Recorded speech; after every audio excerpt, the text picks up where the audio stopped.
ये पैसा एनटीए को क्यों दिया जाता है, ये इसमें किसकी किसकी हिस्सेदारी है।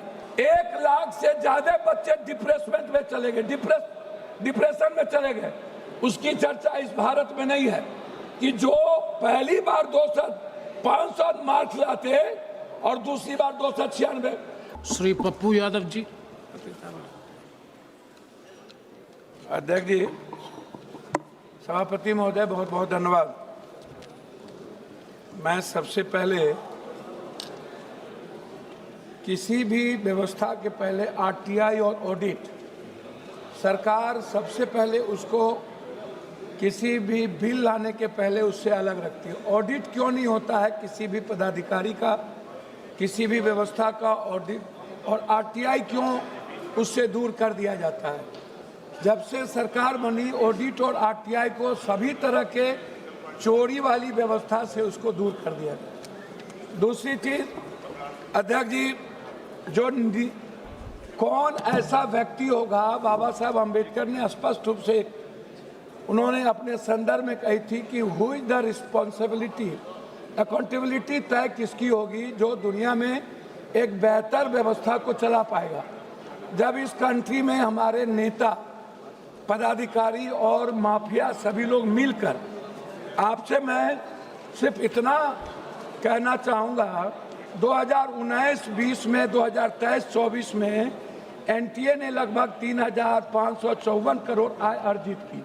3,554 18 में एनटीए को लाया गया। उसके पहले वो मध्य प्रदेश में एजुकेशन में ये बड़े पदों पर थे। हाई कोर्ट ने इनको गिल्टी किया, फिर ये गिल्टी हुए।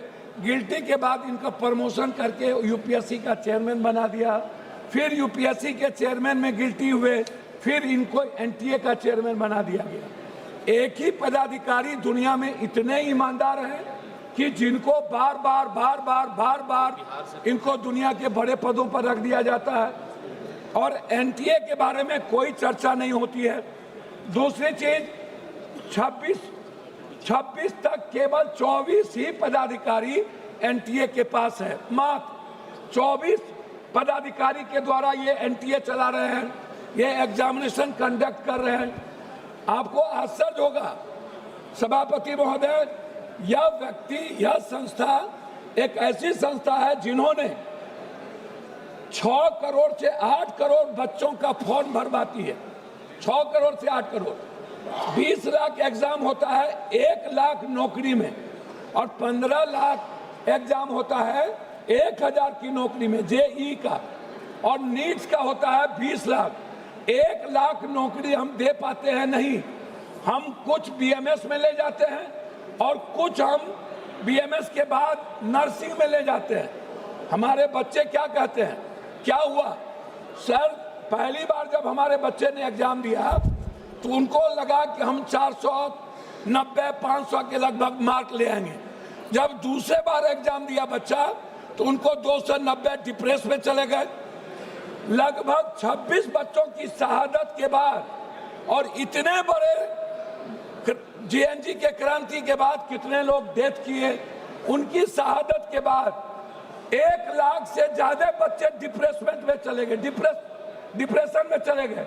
उसकी चर्चा इस भारत में नहीं है कि जो पहली बार 500 मार्क्स लाते और दूसरी बार 296। पहले बार जो क्वेश्चन था वो ब्रॉड था और दूसरे बार जो क्वेश्चन आया वो सेलेक्टेड कर दिया गया। मैं जानना चाहता हूं इस सरकार से 6 से 8 करोड़ फॉर्म क्यों भराया जाता है, ये पैसा एनटीए को क्यों दिया जाता है, ये इसमें किसकी किसकी हिस्सेदारी है। दूसरी बात कि ये कहते हैं कि इन्वेस्टिगेशन कौन करेगा, इन्वेस्टिगेशन को तय कौन करेगा। सीबीआई ने 5 बेईमान और चोर को, जैसे संजय मुखिया को जिसने सबसे बड़ी चोरी की बिहार में क्वेश्चन रिकॉर्ड में, उसको बड़ी कर दिया। आप कह रहे हो एसआईटी, तो एसआईटी कौन बनाएगा, एसआईटी बनाएंगी सरकार। स्टेट के अधिकार को छीन लिया गया। हमारा उसमें आपसे सिर्फ रिक्वेस्ट है कि जो पेपर लीक मामला है, ये पेपर लीक से नहीं है, आप इसको इस रूप में मत देखिए, इसके टर्नओवर को देखिए। इसके 2026 में है छोटे वेंडरों के लिए 5 से 10 साल की सजा। आपने एनटीए के बारे में कुछ नहीं कहा। एसटीएफ बनाएंगे सत्ताधारी। आप 25 लाख बच्चे जो टारगेटेड हुए, उसमें भारत को अमेरिका के तर्ज पर एसएटी जीआरई मॉडल के साथ, सर अभी शुरू किए सर, नहीं कंप्यूटर बेस्ड एडोपेटिक टेस्टिंग लागू करनी चाहिए रियल टाइम के अनुसार। कोरिया शोगनम मॉडल अपनाना चाहिए, जहां पेपर सेट करने वाले सैकड़ों प्रोफेसर परीक्षा से 1 महीने पहले गुप्त स्थान पर कड़ी सुरक्षा में पूरी तरह आइसोलेट कैद कर दिया जाता है। चीन के गुआको एग्जाम की तरह भारत में भी कैंडिडेट्स को पकड़ने के लिए आधार लिंकेज फेशियल रिकॉग्निशन अनिवार्य होना चाहिए। चीन के ही तर्ज पर चीटिंग करने वाले उम्मीदवार को माफियाओं के नाम डेटाबेस में डालकर आजीवन सरकारी नौकरी सुविधा और ब्लैक लिस्टेड कर देना चाहिए। फिनलैंड अभी थी सिस्टम से सीख लेना चाहिए कि इंटरनेट वाले क्लोज लोकल एयर गैप पर होती है, जिससे बाहरी हैकिंग या डाटा ब्रीच समाप्त कीजिए। कोई गुंजाइश। जापान में 2021 में कॉमन टेस्ट रिफॉर्म्स के तहत परीक्षा रूट लर्निंग के साथ करना चाहिए। ब्रिटेन क्योफाल के तर्ज पर भारत की एक स्वतंत्र नेशनल एग्जामिनेशन रेगुलेटरी बोर्ड हो, जिसमें कोई सरकार का इंटरफेरेंस नहीं हो। एनटीए प्राइवेट वेंडर्स को तकनीकी और सुरक्षा ऑडिट करे। मैं बता रहा हूं अध्यक्ष जी, सिंगापुर के तरह digital chain of custody blockchain तकनीकी इस्तेमाल हो, एग्जाम सेंटर तक पूरी तरह एनक्रिप्टेड रहे।